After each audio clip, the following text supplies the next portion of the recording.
Christmas Eve, 1887. Snow fell heavy on the Wyoming Territory. Each flake a silent witness to Eli Mercer's solitude. He stood at the frost-covered window of his cabin, watching the empty road disappear into white behind him. His 6-year-old daughter Hannah arranged pine cones on the rough-hewn table, humming a carol her mother used to sing. 2 years. 2 years since fever had taken Sarah, leaving him with a child to raise and a heart too wounded to feel. Eli had poured his grief into work, his love into Hannah alone. The rest of the world could stay beyond his fence line. "Papa, do you think she'll come today?" Hannah's voice broke through his thoughts. Eli's jaw tightened. The mail-order bride. He'd answered that advertisement 3 months ago. Not from hope, but from duty. Hannah needed a woman's presence. He needed help with the homestead. Love had nothing to do with it. "The stage was due at noon," he said flatly. "If she's coming, she'll be here." Hannah bounced on her heels. "I hope she's kind, Papa, and pretty, and likes Christmas." Eli said nothing. He hoped she was practical and sturdy, someone who wouldn't expect more than he could give. A knock shattered the silence. Hannah gasped. "She's here." Eli's boots felt heavy as he crossed the cabin. His hand paused on the door latch. He took one breath, then opened it. A woman stood in the snow. Her dress was threadbare and patched in 3 places. Her shoes were worn through at the toes, wrapped with cloth against the cold. She clutched a single carpet bag, her knuckles white. Her face was pale from the journey, but her eyes dark and steady held no shame. Eli's stomach dropped. This was not what he had expected. She spoke his name like a question and a prayer combined. "Mr. Mercer, I'm Margaret, your bride." Behind him. Hannah pushed past his legs, her small face lighting up like sunrise. "Papa, she's cold." "Let her in." Eli stared at Margaret's poverty, at the rags that barely kept out winter's bite. His first instinct was to close the door, not from cruelty, but from fear. What had he agreed to? What desperate circumstances had driven this woman to his doorstep? But Hannah was already reaching for the stranger's hand, and Eli found he could not move. The winter wind howled between them, carrying snowflakes across the threshold like scattered promises. Margaret stepped across the threshold, and snowflakes melted on her patched shoulders like tears. She carried herself with quiet dignity despite her circumstances, her spine straight, her chin level. No apology lived in her posture. Hannah tugged at her father's sleeve. "Papa, she's frozen. She needs warm coffee." "Hannah," Eli started, but his daughter was already pulling Margaret toward the fire. "Sit here, Miss Margaret. This is the warmest spot. Papa built this fireplace himself. He's very good at building things." Margaret allowed herself to be guided. She sank into the chair, and for just a moment, her composure flickered, exhaustion and relief crossing her features before she gathered herself again. "Thank you, child," she said, her voice gentler than Eli expected. "You have your father's kind heart." Eli nearly laughed at that. His heart hadn't been kind in 2 years. Hannah disappeared into the kitchen and returned with a cup of coffee. Eli recognized it immediately, Sarah's cup, the one with the chipped handle that she'd refused to throw away. His daughter handed it to Margaret with ceremony. "This was Mama's favorite cup," Hannah explained. "She said it had character." Margaret's hands shook slightly as she accepted it. "Then I'm honored to use it." She drank, and color began returning to her cheeks. Eli watched from the doorway, arms crossed, saying nothing. He should ask about her circumstances. He should inquire about her journey. Instead, he studied her, the careful patches on her dress, each stitch precise despite the rough fabric, the way she held the cup with both hands, savoring the warmth, the steadiness in her eyes when she looked up and found him watching. "Mr. Mercer," she said quietly, "I know this isn't what you expected." "No," he agreed. "It isn't." She didn't flinch. I can explain my circumstances if you'll allow. Later. His voice came out harsher than intended. Hannah, show Miss Margaret to the spare room. She'll need rest after her journey. Hannah beamed. Come on. Miss Margaret, I helped Papa clean it special for you. As they disappeared down the hall, Eli turned to the window. The snow was falling harder now, covering any tracks. If he was going to send her back, he'd need to decide soon, before the roads became impassable. From the spare room, he heard Hannah's chatter and Margaret's patient responses. Then something unexpected, his daughter's laughter. Bright and genuine. A sound he hadn't heard in months. Eli's hands clenched at his sides. One night, he told himself, he'd give her shelter through Christmas. Then he'd decide. But even as he made the bargain, he knew something had already shifted. Hannah's laughter echoed through the cabin like a ghost returning to life. Evening settled over the cabin like a wool blanket, heavy and insulating. Outside, the wind had died to whispers. Inside, the fire crackled its steady rhythm while Hannah sat at the table, showing Margaret her collection of bird feathers. This one's from a bluebird, Hannah explained. Papa found it by the creek. And this one, Eli retreated to the kitchen, ostensibly to prepare supper, but really to create distance. He could hear them clearly. Margaret's voice warm with interest, Hannah's bright with excitement. Miss Margaret, can you help me hang my stocking? Mama always helped me. Of course, little one. Show me where. Eli paused his work, listening. He heard the scrape of a chair, Hannah's directing, Margaret's gentle compliance.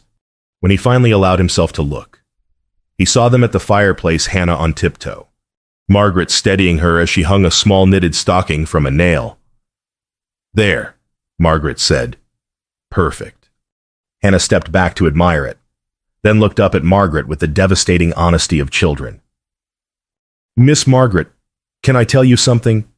Anything. Little one, Papa doesn't smile anymore. Hannah's voice dropped to a whisper. Not since Mama went to heaven. He used to smile all the time. Now he just works and worries. Eli's chest tightened. He should interrupt, should spare Margaret this confession. But his feet wouldn't move. Margaret knelt to Hannah's height, taking the child's small hands in her own. Grief is love with nowhere to go. Little one, your Papa's heart is full of love for you. Sometimes when we lose someone precious, we forget how to show it. But it's there. I can see it in everything he does. Hannah considered this. Do you think he'll remember how to smile again? I think, Margaret said softly, that little girls who ask brave questions often help their papas remember important things. Eli turned away, unable to watch anymore. He finished supper preparations with mechanical efficiency, his mind churning. When he called them to eat, he kept his eyes on his plate, speaking only when necessary. After supper, Margaret insisted on washing dishes. Eli didn't argue. He took Hannah to bed, listened to her prayers, kissed her forehead. When he returned to the main room, he found Margaret had not only cleaned the dishes, but mended Hannah's torn stocking, the one his daughter had snagged that morning. She looked up from her needle. I hope you don't mind. I noticed the tear. Fine, he said shortly. He grabbed his coat and escaped to the barn. The cold hit him like punishment, and he welcomed it. He stood in the darkness, gripping his workbench, the same bench where he'd once carved toys for Hannah, where he'd shaped the cradle Sarah had so loved. His hands had been still for 2 years, his heart even more so. Through the barn's small window, he could see the cabin glowing with lamplight. Inside, a woman in rags was tending his home with more care than he'd shown it. His daughter was smiling, and he was hiding in a freezing barn. Sarah, he whispered to the darkness. What have I done? The silence offered no answers. But when he finally returned to the cabin, he found Margaret had banked the fire carefully and left a lamp burning low for him. Beside it, Hannah's mended stocking hung perfect and whole. Eli stood in the quiet cabin. And for the first time in 2 years, he felt the weight of his loneliness as something that might possibly be changed. Christmas morning dawned bright and cold, sunlight turning the snow to diamonds. Hannah woke first, her excited footsteps pattering across the cabin floor. Eli heard her gasp of delight from his bed and rose quickly. He found her at the fireplace, holding her stocking with wonder. Inside was a small wooden bird, carved from kindling scraps, humble but beautiful, with delicate wings and a turned head that seemed almost alive. "Papa, look what was in my stocking." Margaret emerged from her room, still in her threadbare dress but with her hair neatly brushed. She smiled at Hannah's joy. "It's a chickadee," she said. "They're brave little birds. They stay through winter when others fly away." Hannah clutched the bird to her chest. "Did you make this, Miss Margaret?" "I did. I hope you like it." "I love it." Hannah launched herself at Margaret, wrapping small arms around her waist. "Thank you. Thank you." Over Hannah's head, Margaret's eyes met Eli's. He saw uncertainty there had she overstepped. Eli managed a stiff nod. "That was kind of you," he said. The days that followed took on a careful rhythm. Margaret rose early, had coffee ready when Eli came in from morning chores. She tended the cabin with quiet efficiency, patching drafts, organizing the pantry, stretching their provisions with skill that spoke of hard experience. Hannah shadowed her constantly. "Miss Margaret, teach me to make biscuits. Miss Margaret, show me that stitch. Miss Margaret, tell me about Missouri." Eli watched from his careful distance. He took meals quickly, spoke in short sentences, retreated to work whenever possible. His heart remained armored, his walls firmly in place. Yet he noticed things. The cabin felt less empty. Hannah's nightmares, those terrible dreams where she cried for her mother, had ceased. Margaret's presence filled spaces he hadn't realized were hollow. One evening, Hannah brought him a sampler she'd been working on with Margaret's help. The stitching was crooked but earnest. "Home is where love grows." "Miss Margaret helped me with the hard letters," Hannah said proudly. "She's a good teacher." "Papa, did you know she was a real school teacher in Missouri?" Eli looked at the sampler, then at his daughter's hopeful face. "It's fine work." Hannah Bird. "Miss Margaret says I have patient hands, like Mama did." The mention of Sarah no longer brought only pain. Something else mingled with it now, something like gratitude. That night, after Hannah slept, Eli sat at his workbench. His hands reached for carving tools that had gathered dust for 2 years. Almost without conscious thought, he began to shape a block of pine. A flower emerged. Simple, with 5 petals and a curved stem. Not his best work. His hands were out of practice. But it was something. He told himself it was for Hannah. But when he finished, he set it aside carefully, wondering if Margaret would find it beautiful despite its roughness. The second week of January brought bitter cold and clear skies. Eli rode to the north pasture to check on the cattle, leaving Margaret and Hannah to their domestic rhythm. When he returned at dusk, he found them at the table. Heads bent over Hannah's primer. "Sound it out, little one." Margaret encouraged. "You know this word." Free." Hannah sounded carefully. "Freedom. Excellent. You're reading so well." Eli hung up his coat, watching them. Margaret's patience seemed endless, her praise genuine. Hannah glowed under her attention. After supper, Hannah fell asleep on the rug before the fire, exhausted from the day's lessons. Eli carried her to bed while Margaret cleaned the kitchen. When he returned, he found her mending by the dying fire, her needle moving with practiced grace. He should go to bed. He should maintain his distance. Instead, he poured himself coffee and sat in the chair opposite her. The silence stretched, comfortable yet weighted. Finally, Eli spoke. "You were a school teacher." Margaret's hand stilled briefly. "Yes, in Missouri."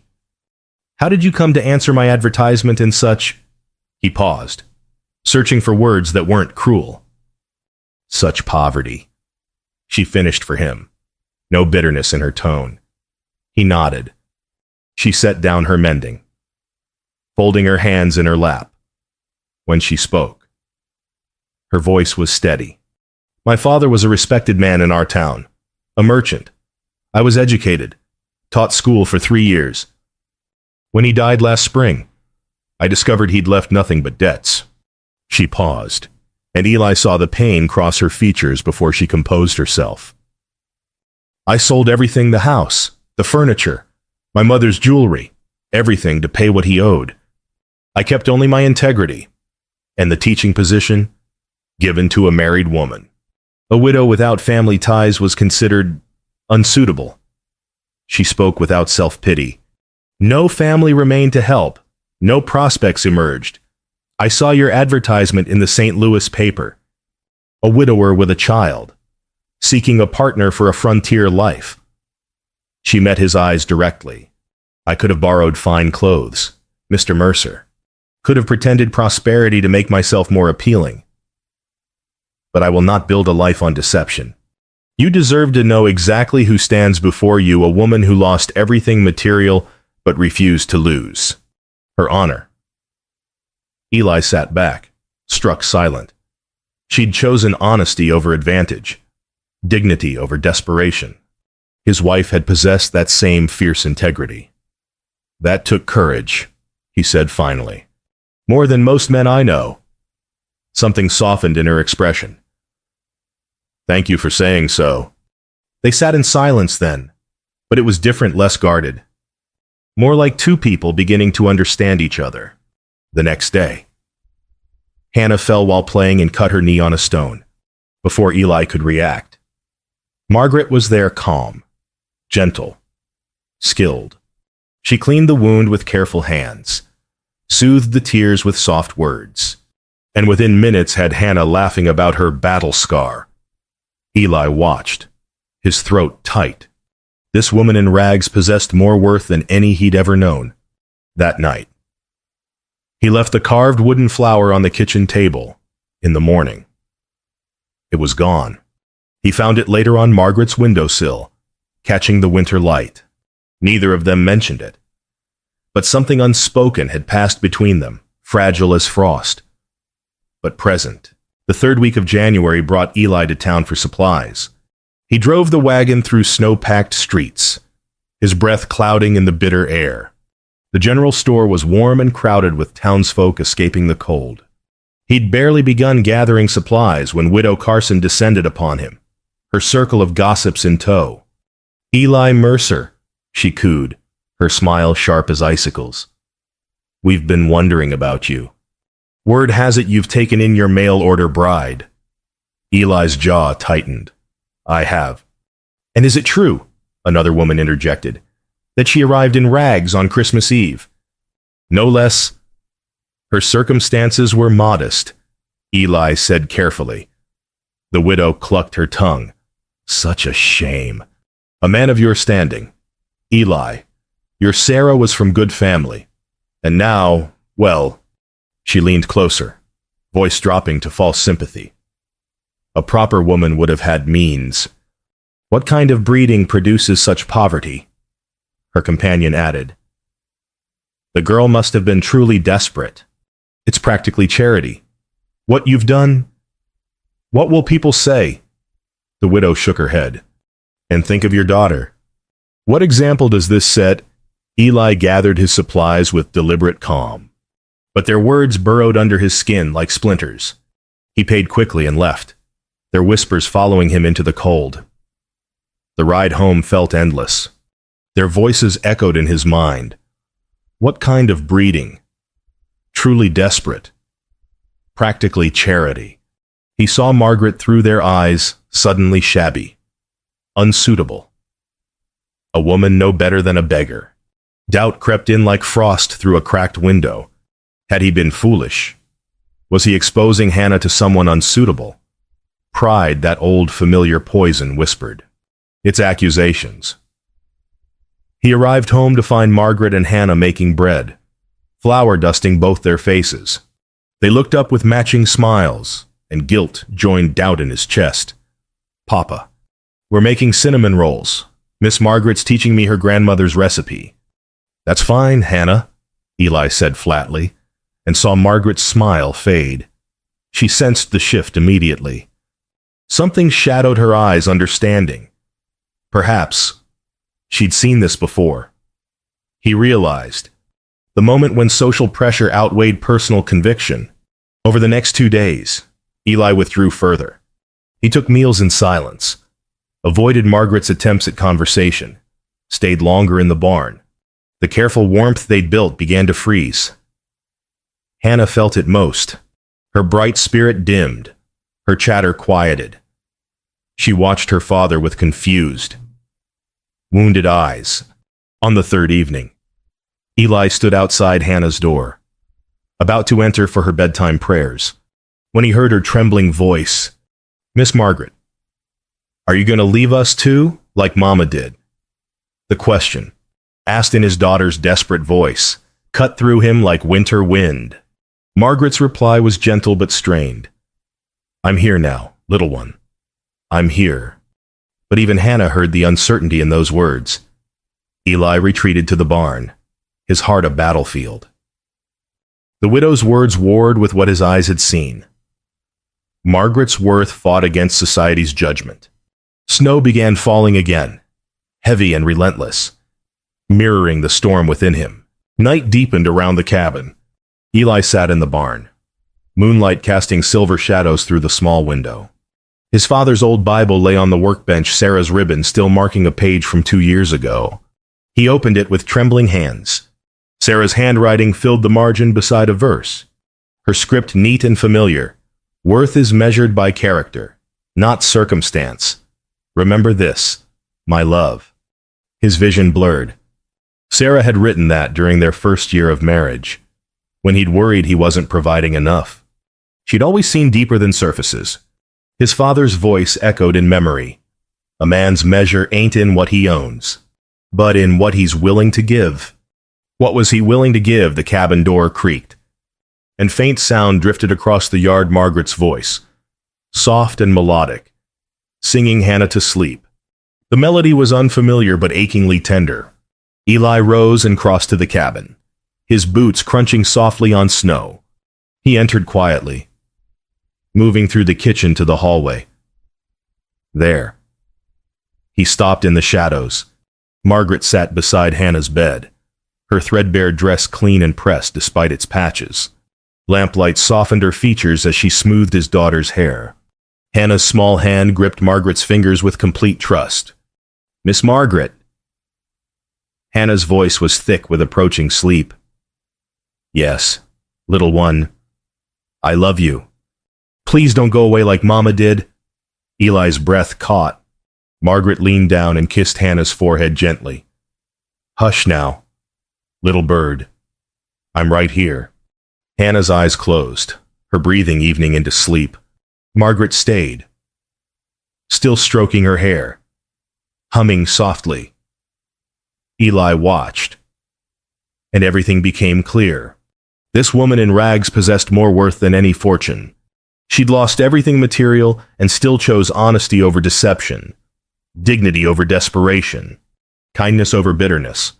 She loved his daughter with genuine tenderness, asked nothing for herself, gave everything she had. His wife would have loved her. His daughter already did. And he had been measuring worth by the wrong scale entirely. He'd listened to gossips when he should have trusted his own eyes. He'd let pride poison what could have been healing. And so will I be, he whispered to himself. So will I be. He stepped back from the doorway, his decision crystallizing like ice forming on still water, clear and certain. Tomorrow. He would speak. Tonight. He returned to the barn and worked until dawn, not hiding but preparing. His hands carved with purpose they hadn't held in 2 years. When sunrise painted the sky pink and gold, he held up his finished work, the wooden flower, now complete with delicate leaves and a curved stem, polished smooth with loving care. Beside it on the workbench lay a small box. Inside rested a simple ring, Sarah's mother's. passed down with a note in Sarah's handwriting, for the next woman worthy of your heart. Whenever you find her. The coldest winter was breaking. All he had to do was open the door. Morning light flooded the cabin kitchen as Eli stood at the stove, preparing breakfast. His hands moved with purpose he hadn't felt in years. Coffee steamed in the pot. Eggs sizzled in the pan. Toast browned over the fire. Behind him. He heard Margaret's footsteps pause in the doorway. Mr. Mercer. Surprise colored her voice. He turned, wiping his hands on a cloth. Please, sit. Breakfast is nearly ready. She hesitated, then moved to the table, her expression cautious. He'd hurt her with his withdrawal, he saw that now. Her dignity remained intact, but wariness had replaced the tentative warmth of recent weeks. He brought coffee, toast, eggs, set them before her with care. Then he sat across the table, his heart hammering against his ribs. Margaret, he began, and saw her tense at the use of her name. I owe you an apology. She waited, her dark eyes giving nothing away. When you arrived, I looked at you and saw rags. I listened to town gossip and heard judgment. He forced himself to hold her gaze. But I failed to see what my daughter saw immediately, a woman of courage, integrity, and uncommon worth. Something flickered in her expression, hope. Perhaps. Carefully guarded. You could have come to me and borrowed finery and pleasant lies, he continued. Instead, you came in truth, offering exactly who you are. That takes more courage than any man I know. He paused, gathering strength for what came next. My wife died believing that character matters more than circumstance. I nearly forgot that lesson. His voice roughened. Thank you for reminding me.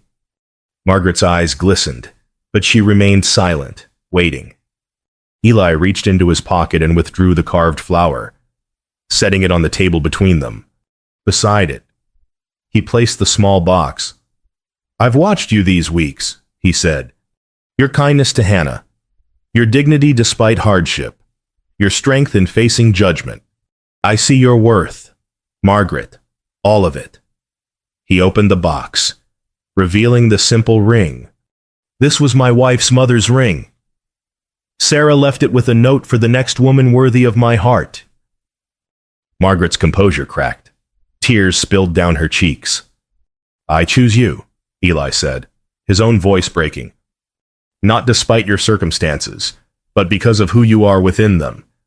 Your poverty doesn't diminish you, it reveals you. When you lost everything, you kept your honor. That's worth more than any fortune. He reached across the table and took her hand, the first intentional touch between them. Her fingers were warm in his, trembling slightly. Will you stay? Margaret, not as arrangement, but as family, not as charity. But as chosen, not as obligation, but as... He stopped, the word too large for his wounded heart to speak. But she understood. She always had. Yes, she whispered. Yes. Eli, I will stay, and I will spend every day proving your trust well placed. Her tears fell freely now, not of sorrow, but of being truly seen, truly known. Truly chosen. He squeezed her hand and felt something long frozen begin to thaw. From the hallway came small running footsteps. Hannah burst into the kitchen, having heard everything. Papa, Miss Margaret. Does this mean she's staying forever? Does this mean she'll be my... She stopped, afraid to speak the word aloud. Margaret opened her arms, and Hannah flew into them.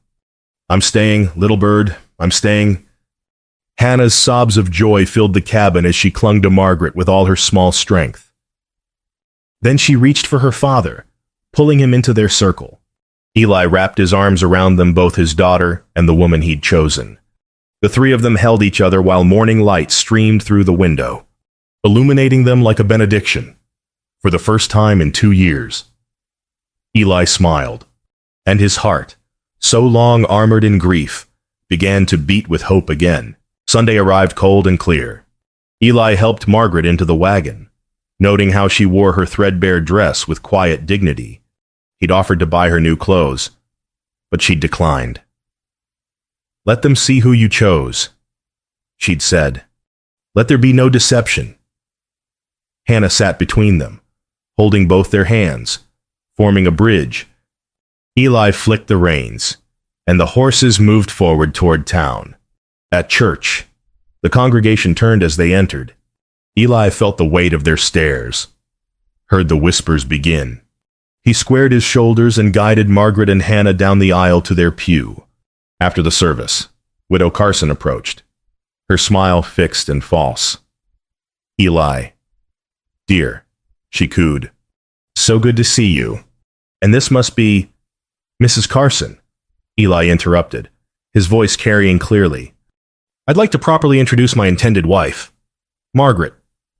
The widow's expression sharpened, ready to deliver some cutting remark. But Eli continued before she could speak. "She came to me with nothing but her character, and I found it worth more than any fortune I've ever known. I reckon that's the truest wealth there is." Silence fell around them. The widow's companions exchanged glances. Eli wasn't finished. And if this town measures worth by cloth rather than character, then this town has some learning yet to do. He offered Margaret his arm. She took it, her head high, her dignity unshakable. For a long moment, no one moved. Then Mr. Thompson, the blacksmith, stepped forward. He removed his hat and bowed slightly to Margaret. "Well said. Mercer, we'd be honored to welcome you to our community. Miss Margaret, anyone with sense can see quality when it stands before them." His wife joined him, taking Margaret's hand warmly. "We'd love to have you for supper sometime. Our door is always open." Others followed the banker's wife, the schoolmaster, the Reverend himself. The tide turned, gossip giving way to grace, judgment yielding to generosity. Even the widow managed a tight smile before retreating. The ride home was peaceful. Hannah chattered about the Reverend's sermon while Margaret and Eli exchanged glances that spoke more than words could convey as they approached the cabin. Eli pulled the wagon to a stop. "What is it, Papa?" Hannah asked. But he was looking at the cabin doorstep, where something had caught his eye. He climbed down and helped Margaret and Hannah to the ground. There, beneath the melting snow, pushing up through the cold earth, green shoots emerged, purple and gold crocus heads just beginning to open. Hannah spotted them and gasped. "Papa Mama's flowers are coming back." She knelt beside them, touching the delicate petals with wonder. Margaret knelt beside her, her threadbare dress trailing in the snow. "They've been there all along, little one," Margaret said softly, "just waiting beneath the surface, waiting for warmth to help them bloom." Eli understood perfectly. Hope didn't die when love was lost. It waited patient and persistent for someone brave enough to let it grow again. He joined them, kneeling in the snow, for a long moment. The three of them regarded the flowers small, brave, certain of the spring to come. Then Eli stood and offered Margaret his hand.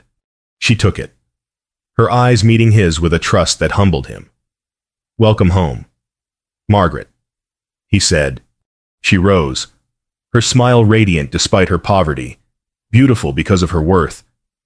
"I believe I am home, Eli, finally and truly home." Hannah took her father's other hand, and together three where there had been two. Whole where there had been broken, they stepped across the cabin threshold. Inside, the fire burned warm. On the table, Margaret's carved wooden flower stood in a cup beside Sarah's Bible. Old love honoring new. Outside, the winter sun broke fully through the clouds, flooding the land with golden promise. The crocus flowers stood guard by the door, purple and gold against the white snow-brave harbingers of spring, proof that beauty survives even the harshest winter.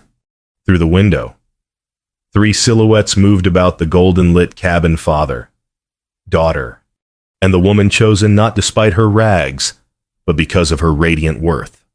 Their laughter mingled with the crackling fire, filling spaces long left empty. Home isn't where you hang your hat. The old saying goes, it's where your heart learns to trust again. And in that cabin on the Wyoming frontier, where winter was surrendering to spring and grief was yielding to hope, three hearts had found exactly that. The coldest winter breaks when someone's brave enough to open the door. Eli had opened his, and Grace, wearing threadbare clothes and carrying only her integrity, had walked through